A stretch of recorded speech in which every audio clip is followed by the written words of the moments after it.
The current Lambda CDM model of cosmology tells us that our sun is powered by nuclear fusion, that it has a finite amount of fuel and it burns up that fuel in a finite amount of time.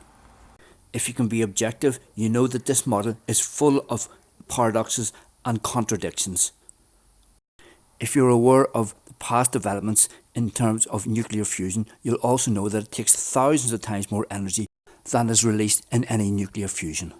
The idea that stars are formed from gas clouds collapsing under their own gravity is an explanation given by people who do not understand gravity, who do not understand quantum gravity, because gas clouds cannot have gravity.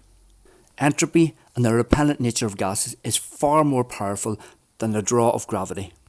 In order to get any gases to stay together, you must push them together either by the force of gravity of an object that has already got gravity, or else you must contain them in a chamber and pressurize them. There is nuclear fusion that happens inside the sun, but it's not what powers our sun.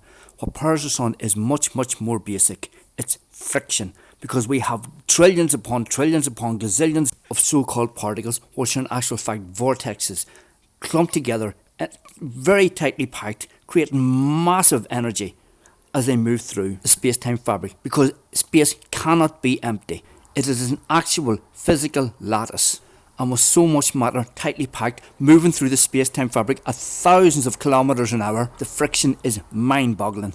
The heat and the energy is mind-boggling. It feels to us like space is empty because that's what's been taught and it's our physical experience. But when you think about it, we thought that we moved through empty space when in fact there's actually air that we move through. Even though air molecules are so small and light that we don't tend to notice them most of the time. And when you look at neo-string theory, you start to understand it's the only theory that explains quantum physics all the way up to cosmology. Now, pseudoscientists who push models which do not work will say this explanation is just too simple, it's a bit childish.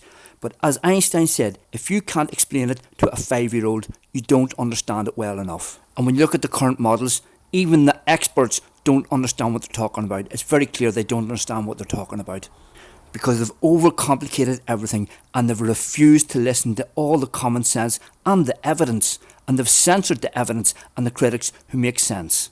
The crisis in physics is not to do with the data, it's not to do with the measurements, it's to do with human weakness, human emotion, fear of losing control, fear of being proven wrong and losing some kind of position of authority, fear of losing massive salaries, fame and fortune. It's the same problem that the round earth Greeks faced, that Aristotle faced, that Galileo faced and even Einstein faced. The facts and experiments are here in neo-string theory.